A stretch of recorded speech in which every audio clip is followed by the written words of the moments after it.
security and economic dimensions. The moderator will be Admiral Jayantha Pereira, former commander of the Sri Lanka Navy.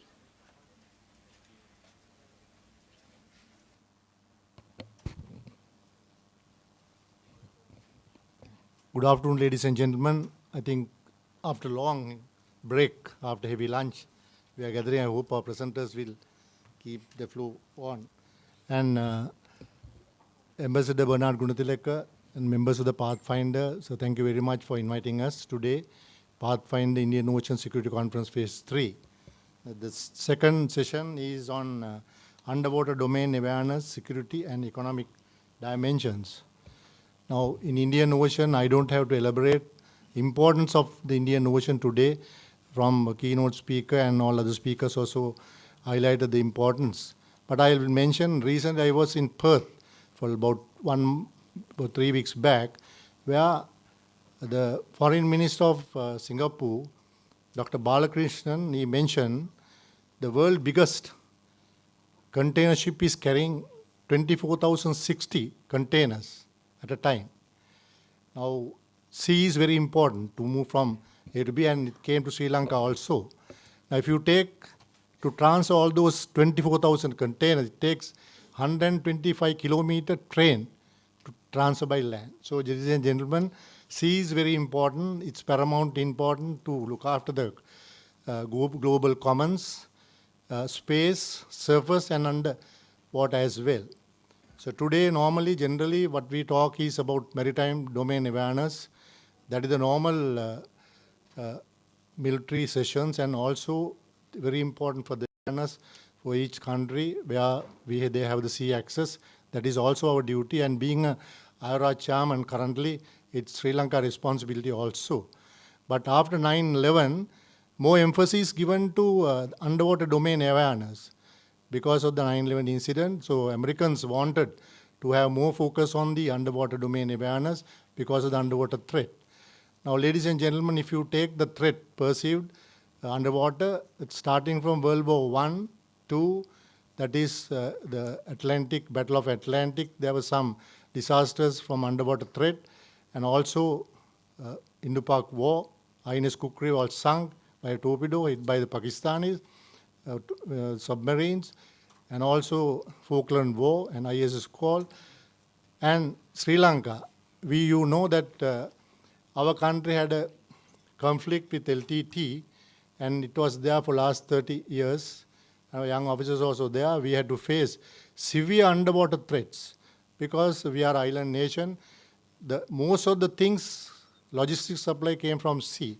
So we had to destroy their floating warehouses or logistic supports in deep seas. Because of that, they threatened Sri Lankan Navy assist in harbors. So Colombo Harbour, Trincomalee Harbour, and Galle, KKs, the main 4 harbors that we have, there are severe underwater threats. So now there are radars, there are sophisticated sonars that is to detect underwater threats, even though it's very difficult to manage and deter the human torpedoes where LTT use suicidal missions. Likewise, globally now, the suicidal missions are coming up. I hope Red Sea also, if they start this one, it will be a severe disaster for shipping. And today, President mentioned, even now, the people are facing situations because of this Suez Canal close. The shipping is reluctant to go there. So that is one aspect. That after that, there are economic aspect is that there are minerals. Actually, the world seabed mineral authority could not control. There are commercial people, actually they are mining those things, and we have to look after the submarine cables and oil and gas exploration and living and non-living resources. Those are the other factors that we have to look at. So ladies and gentlemen, without further delay, we have eminent panelists here with us today. Privileged to have to host esteemed expert panelists who will discuss these critical topics. The main presenter, Dr. Commander Anab Das, founder and director of the Maritime Research Center, Pune, India, researcher in maritime security affairs in the Indian Ocean region. maritime strategist and technocrat and entrepreneur. Doctor, floor to you now.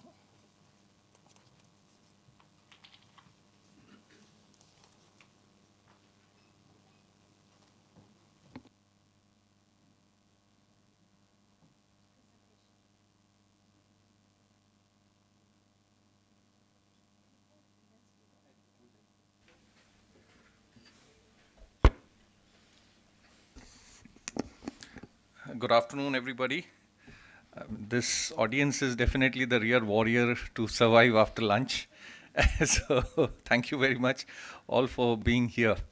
Thank you very much, Pathfinder Foundation, Ambassador Banat Gurutilaka sir, and the whole team of Pathfinder for inviting me.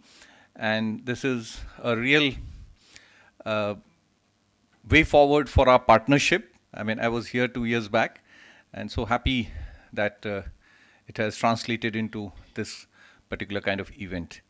I think the chair has very nicely brought out the importance of the underwater domain, and so I will not go into the basics of why this session is there or why this is important, but I just want to kind of highlight that the entire world or the universe is 75% water. So underwater has to get the importance that it deserves. And all of you will understand that most of the challenges and opportunities exist below the surface of the water. And it is very important to explore the underwater. Acoustic capacity is the key. And if you look around, you will find acoustics hardly getting any importance, or people understand very little about the acoustics. So with that premise, I would like to move forward. And the topic is aptly chosen: security and the economic dimension. So I'll cover it under these heads. Now, let us look at the 21st century new global order. Typically, I mean, it has been discussed. I mean, it was very, very encouraging to listen to the Honorable President, and his perspective was really very, very insightful, and I personally learned a lot. And you can see the entire global strategic interactions have now shifted to the tropical waters.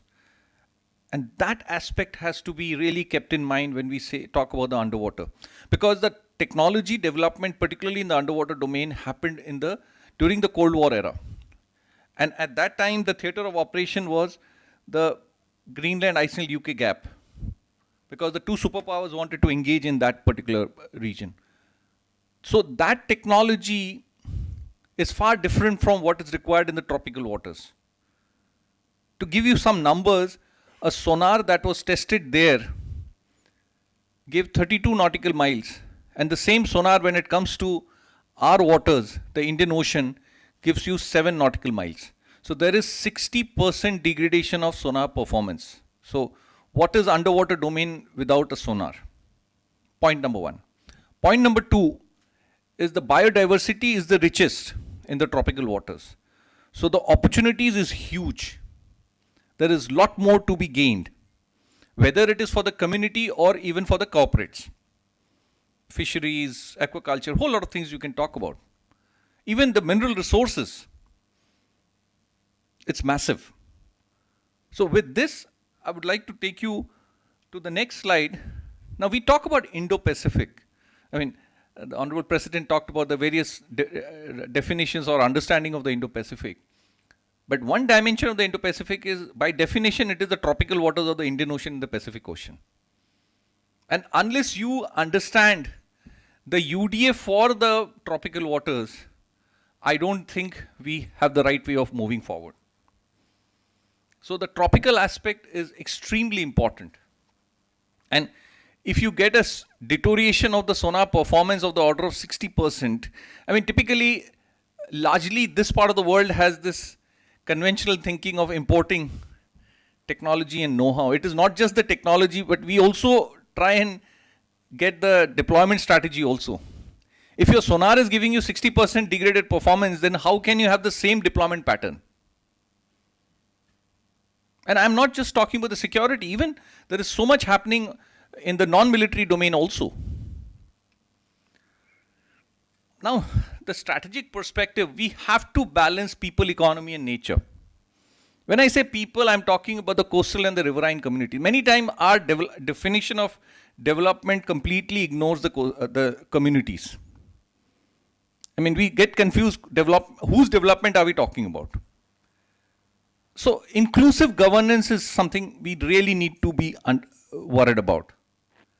And what are the livelihood potential? I mean, typically, you will see all the big projects, it's a massive cause of displacement for the local communities, and they are completely ignored, and then it becomes a security challenge after some time. But can we not, I will answer this question, can we not build something for them? The second is economy. I mean, the chair has really brought out very clearly, I mean, connectivity through water, not just trade, even communities getting connected. And Indian Ocean has been a civilizational legacy where this entire region was so well connected. And of course, we talked about resources and energy security and a whole lot of aspects. And the third is nature. We talk about climate change, but can you really do climate change assessment without having the underwater domain awareness? Sustainable blue economy, I mean, there's a lot of talk, but we really, I mean, even when we talk about the EV, is it really sustainable? I mean, we have to have a holistic understanding. I'm not going into the details of that. And the third most important is acoustic habitat degradation. Sound is the only signal that propagates effectively underwater. Speed of sound in air is 345 meters per second. Speed of sound underwater is 1500 meters per second. 5 times better. So if all these activities that we are talking about, all the anthropologic activities that we are talking about, what impact does it have underwater? If we talk about sonars, then the marine mammals, of course, use acoustic vision. They use sound for all the biologically critical functions, whether it is communication, navigation, you name it. Breeding, finding mates, everything, foraging. So they use sonar better. I mean, during my PhD, I actually studied the dolphins to understand how they use sound. And I developed a classification algorithm for naval applications based on how they do things. So acoustic habitat degradation is becoming a very, very important thing. The International Maritime Organizations recognized acoustic habitat degradation. In fact, there's a lot of talk. In fact, we are happy to tell you that our paper was sent by the Government of India, and now in MEPC 76 is got included as a information paper. Now in 81, I think it will be talked about. Now, Indian Ocean region, just to quickly go through, I don't need to tell this audience, strategic relevance is already discussed. Geopolitical and geostrategic reality. What I want to highlight here is the fragmentation. The nations in the region are not even talking to each other properly. But what is important here, not just the political volatility, but the demographic bulge. I would use the word bulge. I mean, if we just talk about the BIMSTEC, 25% of humanity resides in this region. And these are young aspirational population. The West is getting old. If these people can be channelized correctly, we can actually drive global agenda from here. And it is rightly so shifting to this area. So the capacity and capability building becomes the key to this. When we talk about bilateral or multilateral partnerships, we straight away jump into some solutions. Solutions will not come unless, I mean, like we also talked about Sri Lanka's situation, how they handle great power rivalry. Even when we are talking to people, if we don't have understanding, I'm not particularly talking about Sri Lanka, I'm no expert on Sri Lanka, but what I'm trying to say is, unless we understand the domain well, we will not be able to pick and choose the right thing that we want. Typically, it is a canned solution that comes from the West and the entire package is given to us. We don't even need 10% of it. There are umpteen examples that we can talk about. But if we know what is the problem and what we want, then we can go out to 10 people, take what they have to offer or what we need, then it rationalizes. Then we don't become dependent on one. I'll explain this in some time. Now, this is the price we are paying. I mean, these are live examples of the first one is a 42 feet blue whale standing west of India. Second is 50 feet bride whale, again west of India. And then the third is 90 pilotless whales in Tuticorin, very close to Sri Lanka. This is the price we are. The big whales are not supposed to be seen north of Sri Lanka. This, I have written a paper that this is the anti-piracy operation that has been going on since 2009. It's a very detailed paper I have written. It is acoustic habitat degradation. So when we talk about development, we have to also understand acoustic habitat degradation. 2018, there were 80 big whale strandings in the Maharashtra coast alone. There's an Indian state in the west, 720 kilometers of coastline. They had 80 big whale strandings. So this is a very serious issue we need to all understand. Now we talk about maritime domain awareness. I have a problem with maritime domain awareness in the conventional sense because the way it has been defined, I would like to call it an event-driven. 9/11 globally and 26/11 in our part of the world. And as usual, when something happens, there's a lot of discussions, a lot of talk, but no substance. Sorry to be very blunt. Maritime domain awareness has remained a security-driven formulation. In the last Tokyo summit of the Quad, they talked about greater public good. Do the security agencies understand what is greater public good? And even what was discussed, I mean, it's not just me, there's a lot of chatter in the experts community also. What is greater? I mean, they said even data sharing. And that too through those 8 fusion centers that we have globally, all are military driven. Do they even understand what the communities need? Can they serve what is required for the greater public good? I have a paper, we can discuss that in some other discussion. So there is a problem with the conventional understanding of MDA. Because if you have to include UDA in the conventional MDA, then it has to have acoustic capacity building at its core. And what is MDA? If 90% of everything is happening below the surface of the water, what purpose does MDA serve without UDA? Now, just to quickly talk about the stakeholders, security is just one part of the larger thing. And when we talk about security, we largely discuss, or it is largely driven by the external security agencies, which is largely led by Navy of the various countries. And if you talk about just the Navy, it is just probably one of the 3 security establishments or the maritime forces, and in that also it is part of the 4. So blue economy, environment, and science and technology. Just to quickly elaborate, I mean, when we talk about security, internal security gets completely misunderstood. I mean, armies are not, capable of understanding what is underwater domain. When we talk about transboundary rivers, when we talk about water bodies in the freshwater systems, we completely ignore that part as a constituent of the security formulation. And we talked about 26/11. Kasab and his friends came by a surface boat. And so in our matrix, we are still hoping that the next guy will also come by a surface boat. What about underwater robotics? The chair mentioned about LTT. LTT, and I have written a paper 15 years back, and a terrorist group from Iran, they had underwater capabilities way back 30 years back. And we are still not prepared. Our maritime forces are still not prepared for an underwater attack. So we have to solve tomorrow's problem, not yesterday's problem. And of course, migration by sea. This part of the world is going to see massive, the unequitable distribution of wealth is so much more. This migration is going to become a serious problem. So these are some of the security challenges, non-conventional security challenges we have to be really aware of. And today, underwater robotics is being done by school children. I have been part of a AUB competition in Singapore, where college students had come up with very fantastic ideas of underwater drone.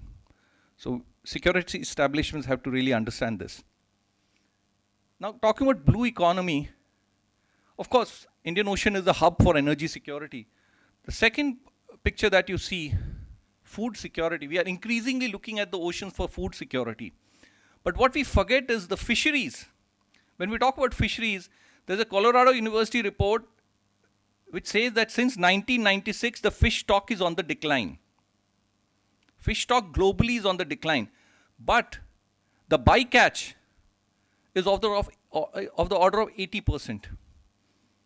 How do we rationalize this? I mean, on one end, we are going down in terms of the stock, and the bycatch is of the order of 80%. How do we reconcile this?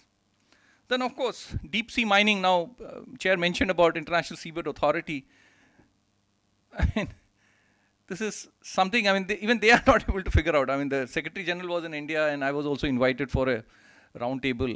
They are also still figuring out what to do, how to, I mean, they have done, there are countries like even India who have spent massive amount of money for the exploration part, but the exploitation rights have not been given because they are still, and then there are countries like France which have not been part of the earlier initiative. So now they are saying, now you've messed up enough on land, don't go touch the sea. So, I mean, there are a whole lot of geopolitical issues that are being discussed. Now, even in the freshwater systems, there is a lot to be seen. I mean, so the UDA that we talk about covers the entire marine and the freshwater systems. I'll not go into the details of this. I mean, inland water transport is being talked about so much. People don't understand what is dredging. Now, dredging has become the de facto tool for navigability. What happens to the benthic ecosystem?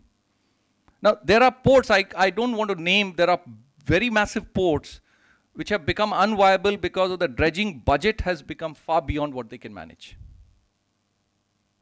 So we have to, because we are running to the Nordic countries for solutions. Do the Nordic countries understand what is tropical waters? Now again, disaster management and again, sustainability. I mean, acoustic habitat degradation has to become one of the mainstream discussions. Otherwise, the way that activities are increasing, we will have serious issues. And science and technology. I mean, how do we get more and more science and technology? I mean, we talk about digital world, but when we say digital ocean, really, how many of us really understand what is digital underwater? I'll not go into the details. I mean, if we talk about Indian Ocean, we have very little understanding of what are the species that exist. Unless we understand that, we have better domain awareness, we can't even navigate sustainability. And then, if we just talk about India, our EZ is 3.7 million lakh square kilometers. Can we put sensors? I mean, the conventional Western way is we'll put sensor and map the whole area. How many sensors can we put? Is it viable to even think like that?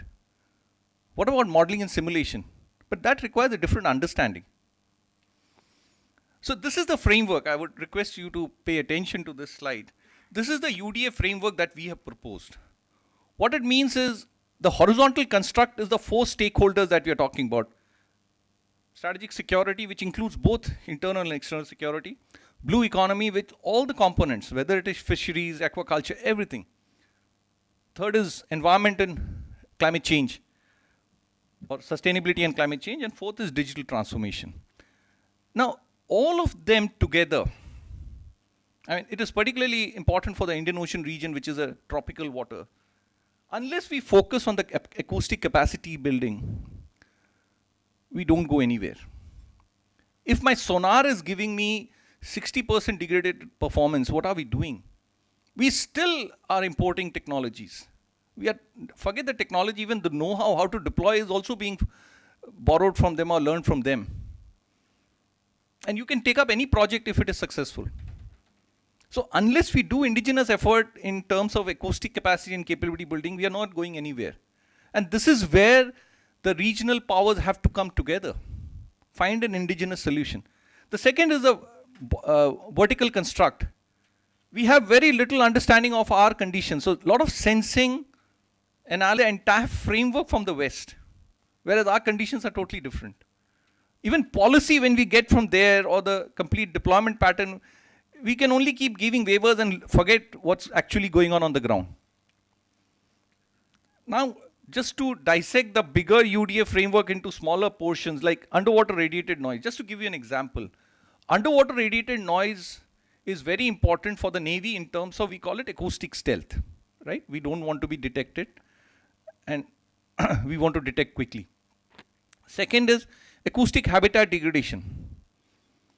The underwater noise in the low frequency because of shipping has been doubling every decade since 1951. That is the data that we have from 1951.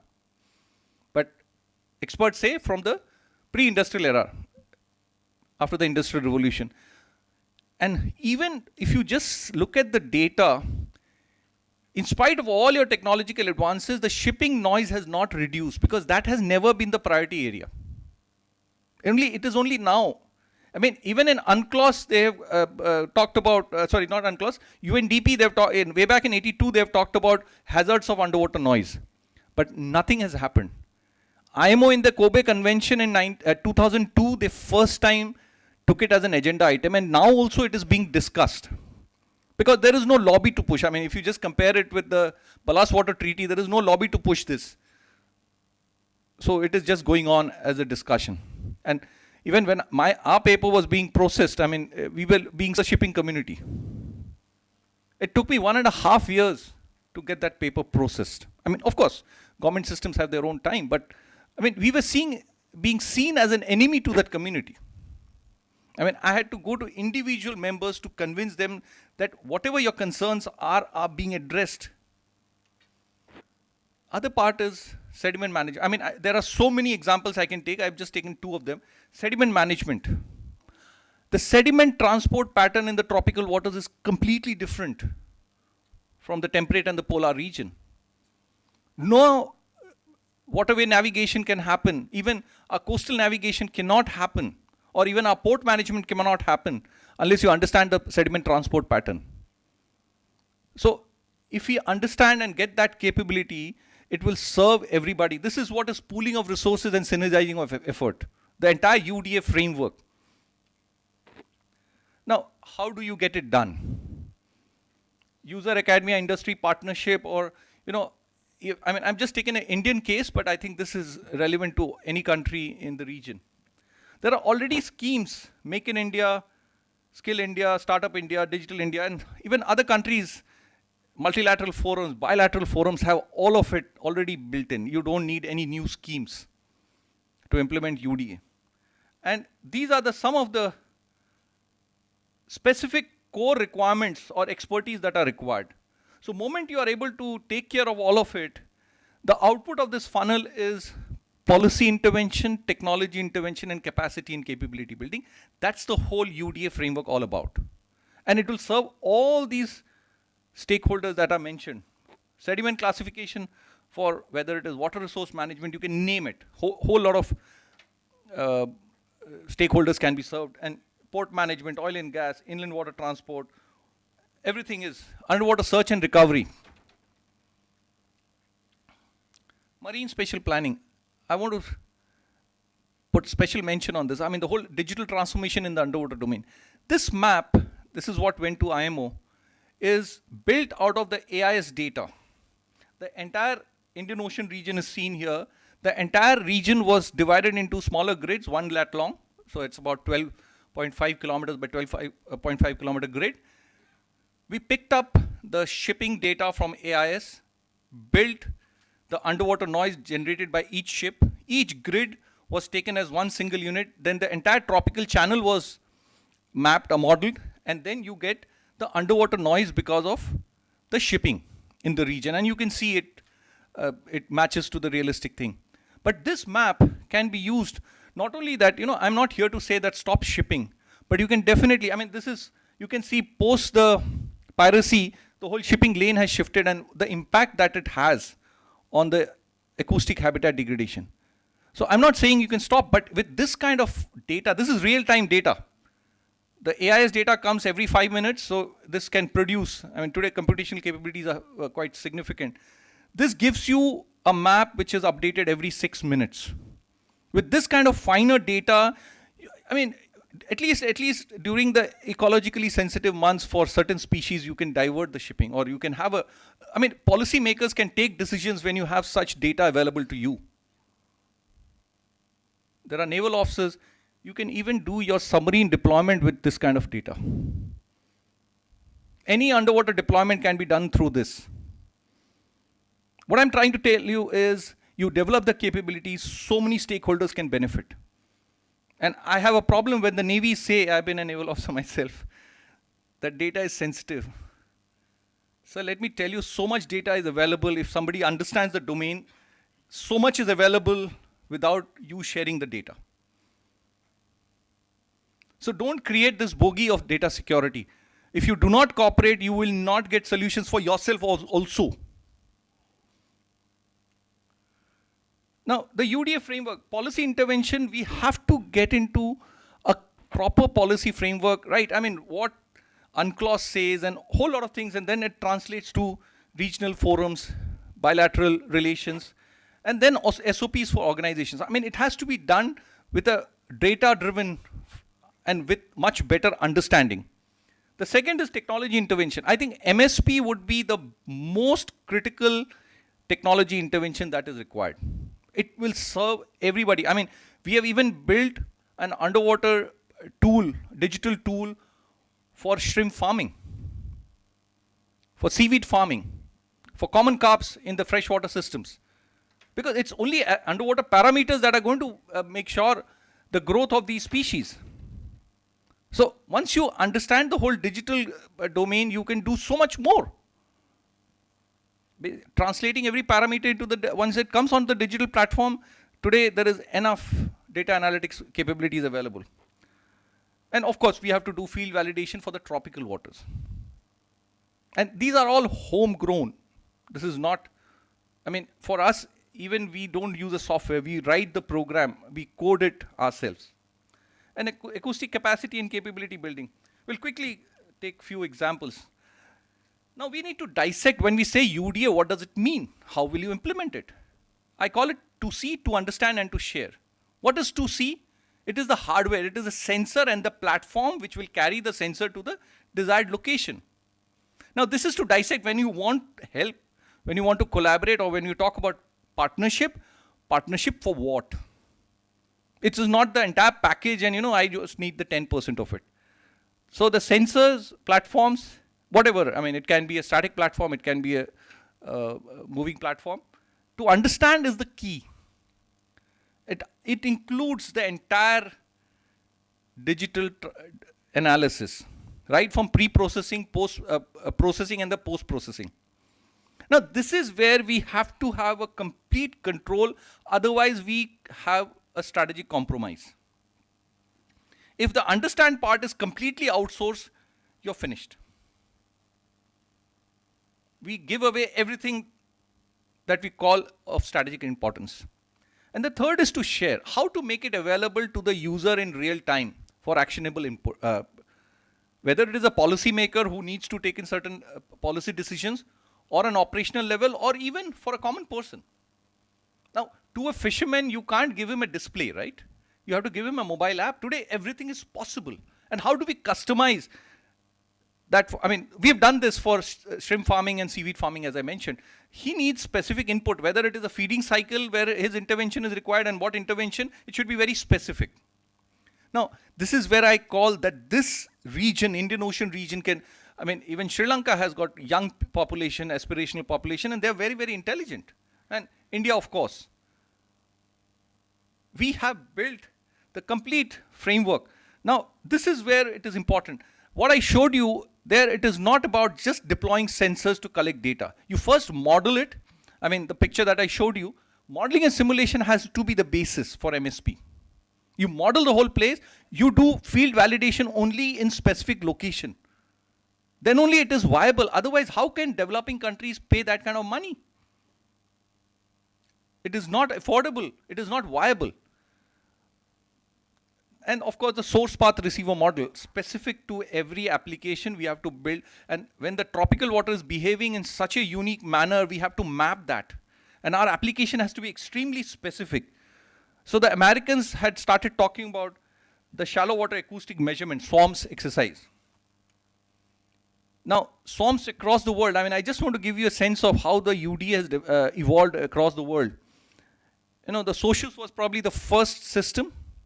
Just after the Second World War, 1958, they started this program, and, you know, in its peak, there were 30 stations of SOCIUS. They called it IUSS, and there were different names. But towards the end of the Cold War, 30 came down to 3 because, you know, again, that was a different era. And so I want to remind democracies that the Cold War era was different, when the Americans could, even they themselves now get questioned. I mean, the national security gets questioned even for environmental issues. So today when our navies say that exclusive systems have to be built for them, I'm sorry, it is not geopolitically viable. In America also, just after the Cold War, they got questions for funding, they got questions for environmental clearances, they got even, there were naval projects which had to submit environment impact statements. That is the reality of the world. How come this part of the world doesn't understand that? You have to have a pooling of resources and synergizing of effort. Security establishment cannot, I mean, of course, look at the financial sector. Data is equally critical for them, but they are operating in an open system, in an open environment, and technology provides you that. You have to apply your mind. So after SOCIUS, Point Sur Lighthouse was another thing which was driven by Naval Postgraduate School, Monterey, and this was another absolutely high-tech underwater lab where, you know, field validation was done, modeling was done, enough research was going on there, and that gave a lot of systems to the US military establishment or the naval establishment. But after the Cold War ended, that 10 years period in the last century, you know, the Americans also got a bit relaxed. But towards the end of the last century, they realized that the Chinese have developed significant capabilities and they can challenge the might of the Americans. So that's when, in this beginning of this century, Asia X was launched. It was a purely academic exercise funded by the Office of Naval Research for data collection and modeling in the South China Sea and East China Sea. And Asia X is a very remarkable exercise because the Chinese also knew what was going on. But they, yes sir, 2 minutes more. So Asia X, I will not go into the details of it, but this was a remarkable thing. And then, I mean, Asia X was in the beginning of this century, and after 15 years, the Chinese announced what is called Underwater Great Wall Project. And Asia X was definitely part of the sequence. I mean, what was announced in the Underwater Great Wall Project definitely is the work of at least 20-25 years. So there is a very direct connection between the two. So the Chinese have been really investing significantly in terms of their underwater capabilities. Now, geopolitically, it has to be a regional approach, stakeholder integration. I mean, I call it this underwater domain awareness framework as a structural, comprehensive and inclusive framework. And I think this must become an agenda for all bilateral and multilateral platforms that we have anywhere in the world. So, I mean, this is my quick recommendation that geopolitically it has to be on a larger, and capacity building must get the priority. Problem solving will be done by the government agencies, but the larger collaboration should be on capacity building. And greater public good, as I mentioned, will get, I think MSP can be a game changer in that. And small island nations will definitely benefit significantly if we have coalitions on MSP. So, only way forward is outreach, engage, sustain. I mean, this is an outreach where I can sensitize, or where more people can get sensitized on UDA. Once the initial sensitization happens, engaging at multiple levels, multiple internships and fellowships for young people who can take this forward, giving them specific problems. And then, of course, sustaining it with certain long-term projects, whether for technology intervention or policy intervention. A center of excellence, this is a model on which we work. Research, multidisciplinary research, startup ideas or incubation center, innovation keeps getting talked about.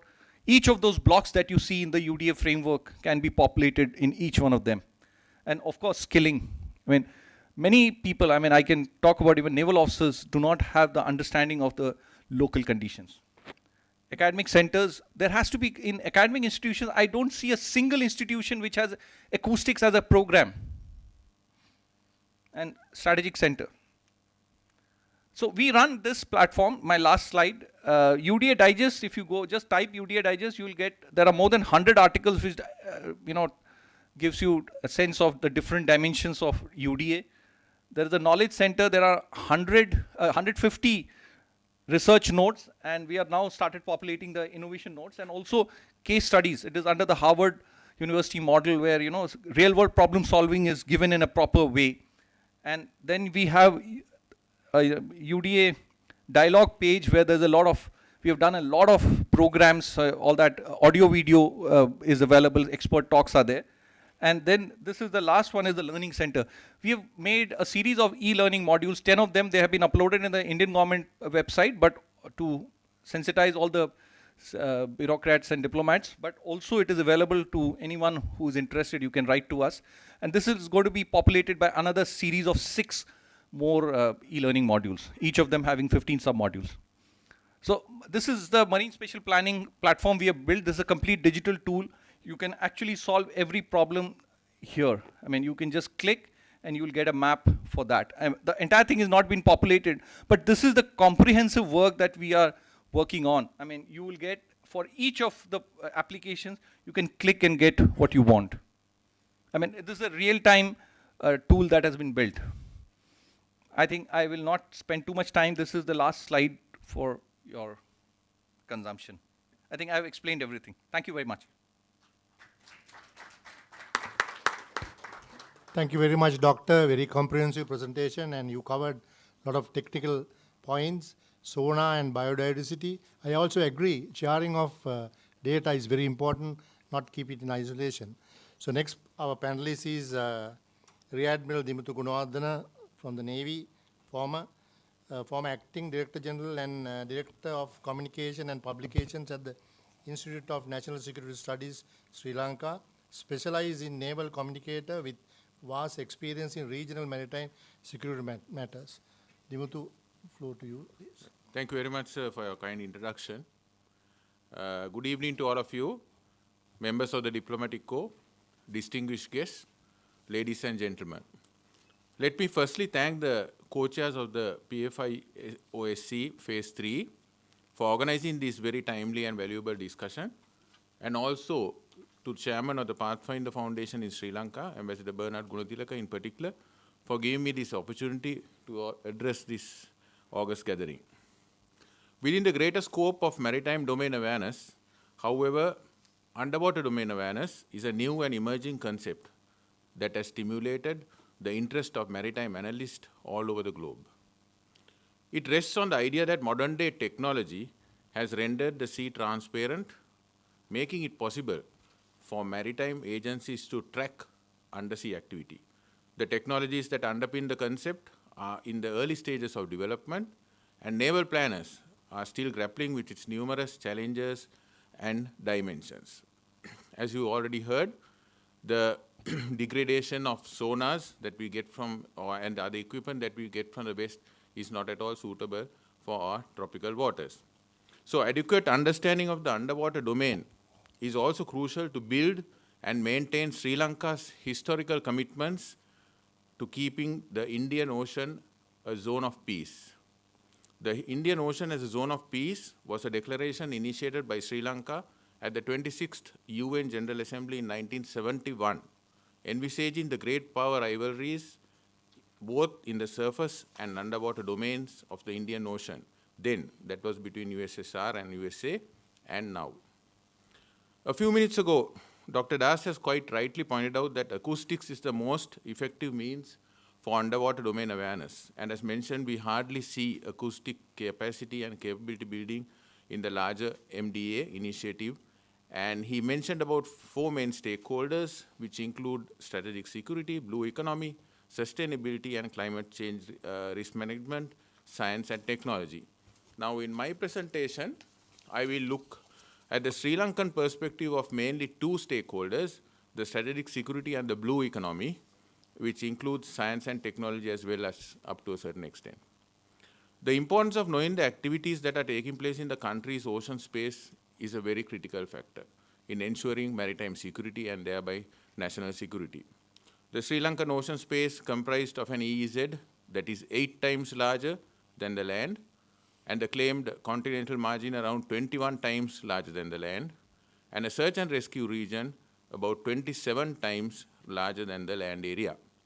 Apart from the various responsibilities assigned to sea areas, the strategic location of Sri Lanka in the Indian Ocean not only make the island a vital connecting node for the east-west maritime traffic, but has the potential to monitor the entire ocean space that spans to the southern tip of the globe.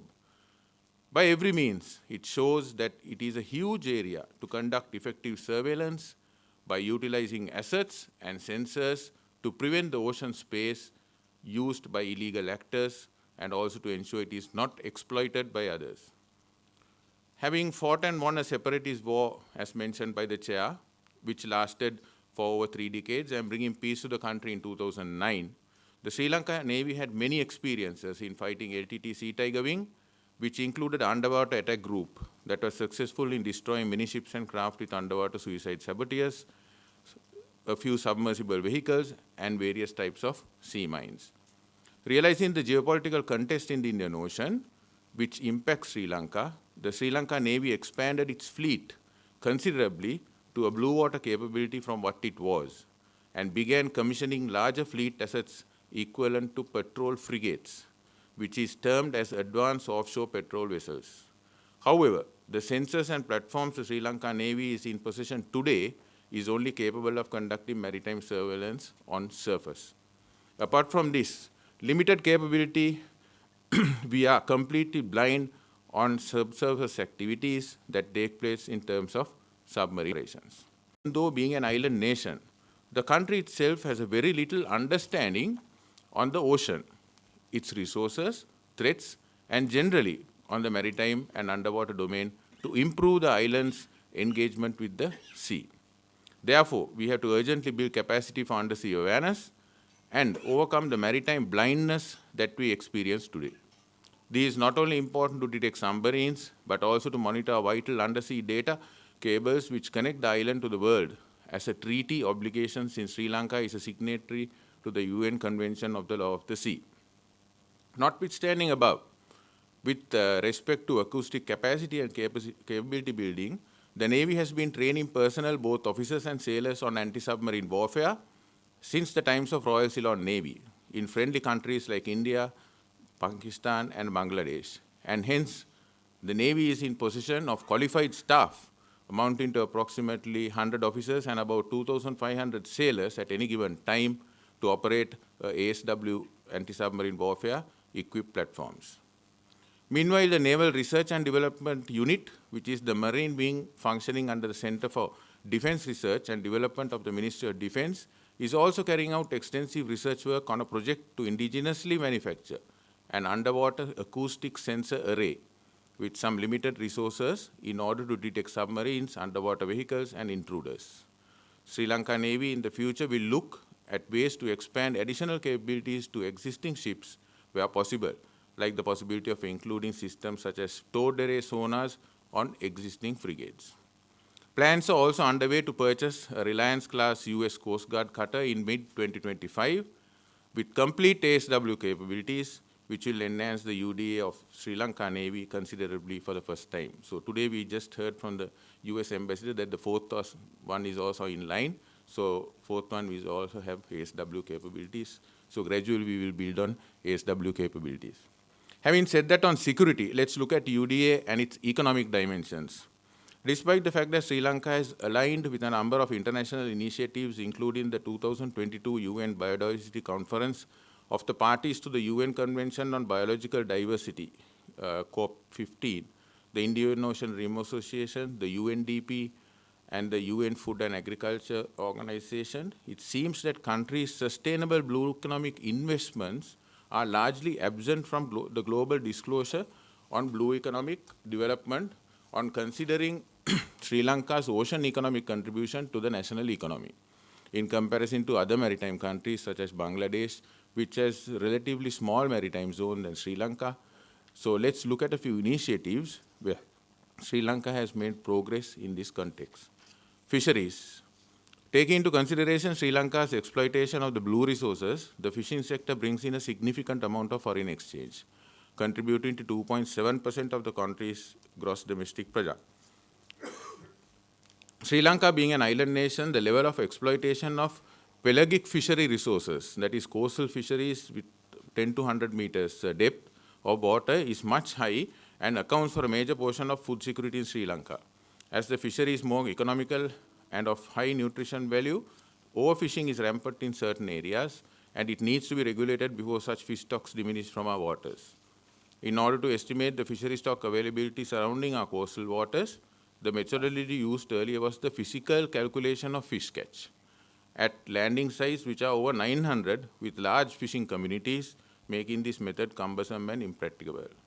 The fishery-dependent method has now been replaced by fishery-independent method called biomass estimation method, where EK-15 echo sounders fitted to survey ships gather the information required using acoustic data for analysis.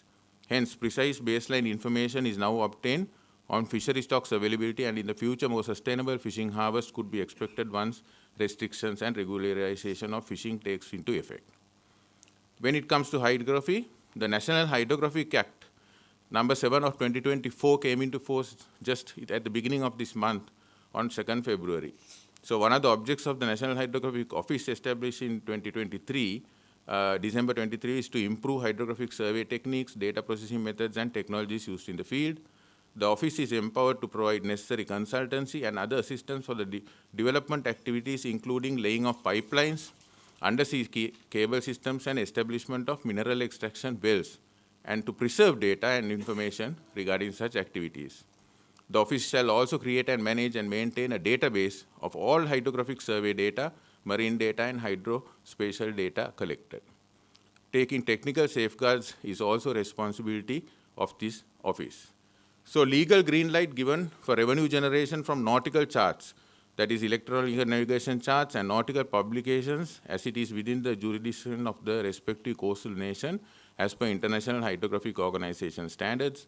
And Sri Lanka is now a chart-producing nation, having internationally published 6 electronic navigational charts. At any given time, the Navy is in possession of approximately 34 officers in hydrography and about 120 sailors. Then our claim for continental shelf, extended continental shelf. As the audience would be aware, a coastal state exercises over the continental shelf sovereign rights for the purpose of exploring it and exploiting its natural resources, minerals, and other non-living resources of the seabed and subsoil together with living organisms. In this backdrop, Sri Lanka presented its technical and scientific data and other material to the UN Commission on the limits of the continental shelf to establish the outer limits of the continental shelf beyond EEZ on 8 May 2009. The area claimed by Sri Lanka has potential overlapping areas with India, Myanmar, Bangladesh, and Maldives, and hence a subcommission was appointed and directed to limit the claim to 350 nautical miles, for which Sri Lanka has objected. So many discussions are taking place up and down with the subcommission. India has also meanwhile objected to the Sri Lanka's claim in October 2022 and needs to be settled bilaterally. Meanwhile, Sri Lanka has made a second submission to UNCLS for an area southwest of Sri Lanka in addition. Then when it comes to academic advancement, or we can say outreach, technical higher education institutes like the University of Moratuwa in Sri Lanka has tested underwater unmanned exploration vehicles basically to gather information regarding water temperature, salinity, and opacity by installing corresponding sensors and research work for improving progress. So as energy is concerned, petroleum exploration, hydrocarbon exploration for oil and gas has been conducted over the years, covering the ocean area right around Sri Lanka. Accordingly, considerable amount of seismic data indicating significant potential for both natural gas and oil in 4 Sri Lankan sedimentary basins has been gathered. Offshore wind farms, renewable energy. According to a study report done by the World Bank Group in 2020, the technical potential of having 3 offshore wind power plants in Sri Lanka in northwest Mana Basin and Hambantota to provide 92 gigawatts to the national grid has been shown. So that also we collect underwater data. Then multi-petroleum product pipeline between India and Sri Lanka, Indo-Lankan energy linkage, a 600-kilometer Nagapatnam, India, Jaffna, Sri Lanka pipeline project has been mooted by India in 2023 as a cost-effective solution for India to support the Sri Lanka's energy market. The project is envisaged to pump petrol, diesel, and kerosene to Sri Lanka via an undersea pipeline. Project has about 65-70 kilometers subsea segment. Then there is a proposed high voltage direct current interconnectivity between India and Sri Lanka for a 1,000 megawatt power transfer, and that is also on the pipeline with a 60-kilometer stretch of the venture on both sides under sea. Then offshore mineral exploration is also going on, and the data has been gathered only in a few locations in the southwest and the north. Mapping of the continental shelf around Sri Lanka is yet to be carried out by the Geological Survey and Mines Bureau and remains a vital requirement. And undersea telecommunications as a key enabler in the initiative of achieving the move towards an inclusive digital economy and a smart Sri Lanka. Sri Lanka has been connected with the globe with 6 submarine communication cables owned by 3 operators. And at the micro and microeconomic level, submarine cables of communication will reduce transaction cost, increase market coverage and competitiveness, and give job opportunities and income generation.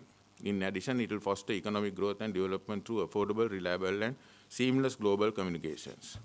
So the way forward for Sri Lanka needs a cultural policy and expertise shift to build affinity to the oceans and improve the island's engagement with the sea. Education on oceans and its much valued resources, challenges and opportunities need to be included from primary classes in schools, which will bring about a change to the top leadership, secretaries, and government officials at every strata for administration and governance.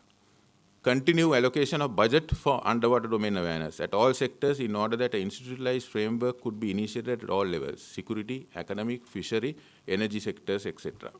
Multidisciplinary research and innovation has to be encouraged in the academia and research institutes of UDA, especially on underwater unmanned vehicles. To improve Sri Lanka's credibility as an honest broker of UDA, country needs to upscale the capacity of relevant departments in the Sri Lanka Navy and the Ministry of Foreign Relations. It is also crucial to support the work of national think tanks, undertaking research on the maritime domain and territory educational institutes offering programs in subjects such as maritime law, maritime security, oceanography, and maritime economics. Underwater data sharing among the institutions within Sri Lanka and among regional countries without compromising national security for improving of awareness in the UDA of the Indian Ocean, as multilateral collaboration enable partners to leverage each other's strengths and capabilities. Then we can have dialogues and discussions in obtaining bilateral and multilateral assistance from especially regional countries and organizations for technology transformation and assistance in acoustic capacity and capability building, including setting up a center of excellence, as mentioned by the lead speaker. It should be noted that at the Indian Ocean Rim Association, when Sri Lanka chaired, the 6 priority areas of blue economy, maritime security and fisheries management were included. Furthermore, in line with its latest vision statement, Sagar, India can play a leading role in capacity and capability building for the regional countries of the IOR to realize the digital transformation in the underwater domain manifested as maritime spatial planning, which is a process that brings together multiple uses of the ocean, including energy, industry, government, conservation, and recreation to make informed and coordinate decisions about how to use marine resources sustainably.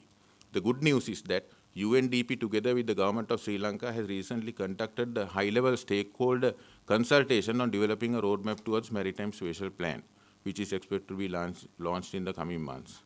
As the country's economic meltdown has affected the progress of carrying out research, procurement of technology instruments, ships, etc. in every aspect, to improve awareness of the subsea area surrounding the island, it is envisaged that within a couple of years, Sri Lanka would be in a better position to positively progress in UDA.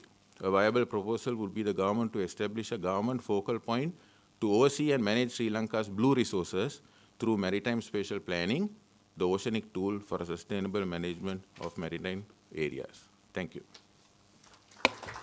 Thank you, Dimitri. Your presentation, you were sharing your experiences, the Navy future plans, how we are going to do SW activities, being an SW expert, and not a, you're a communicator, no? Yeah. And the next presenter, the panelist online, he is Professor Jeffrey Penn. He's Research Fellow, Academic Affairs Manager at the National Defense University near East NISA Center for Strategic Studies in Washington, D.C., and expert on maritime security and policy. Professor Flo, over to you. Well, thank you very much. Good to see you again, Admiral. It's a pleasure to be here. My thanks to the Pathfinder Foundation for leading this event.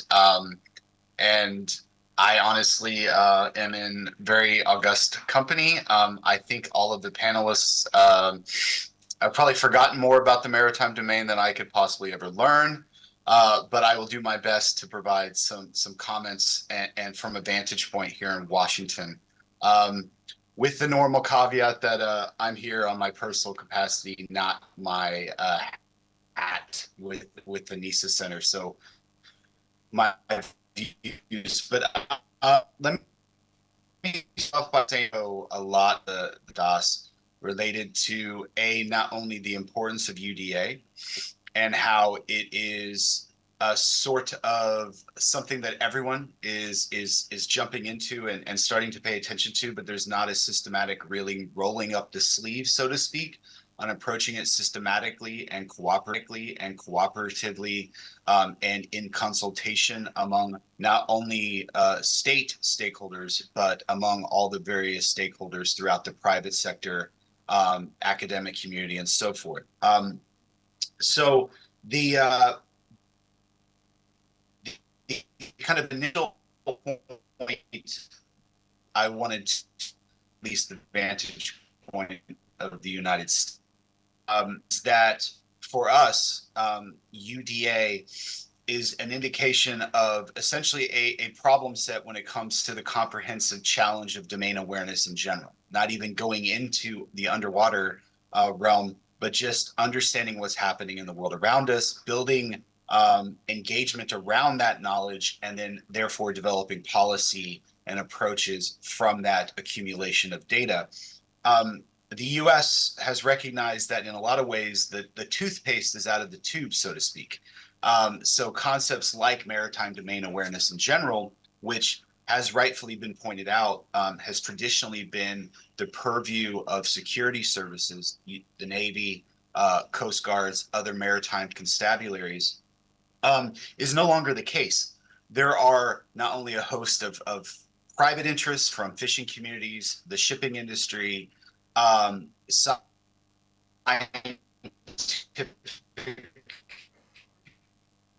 laboratories and academic institutions, but also increasingly the technological realm, where the markets that are associated for innovation when it comes to certain domains has really exploded. So the U.S. Recognizing a transformation, in essentially the perspective towards domain awareness, has been seeking to catch up, and you've seen that over the course of multiple administrations. It's not just a Biden administration thing. It's not just a Trump administration thing. It goes all the way back, really, to the Bush administration, and then onward fair. And the approach now is an interagency approach throughout the United States government with trying to create a map of all the various stakeholders just in the United States to start with. ESG input, data that has been accumulated, all of the experimentation being done, and how to not only connect it together, but to develop a U.S. approach towards it, and then from there, developing essentially policy guidelines and regulations. So the U.S. interagency involved encourage grant writing, incubation, public-private partnerships to harness a lot of these things so that this data can be accumulated and that our policymakers can adequately understand it. I think one of the things that Dr. Das emphasized very, very clearly in his presentation and in his paper was that there is a technical reality to not only MDA, but especially UDA, that is very, very difficult to jump into as a policymaker if you do not have the background. So there's an educational component to this, and who better to educate than the actual people who are developing this data, who are wrestling with these challenges on a day-to-day basis and figuring out a way to emphasize the importance to the policymaker. That's not an easy thing to do. So for the United States, that's one of the aspects that has been explored.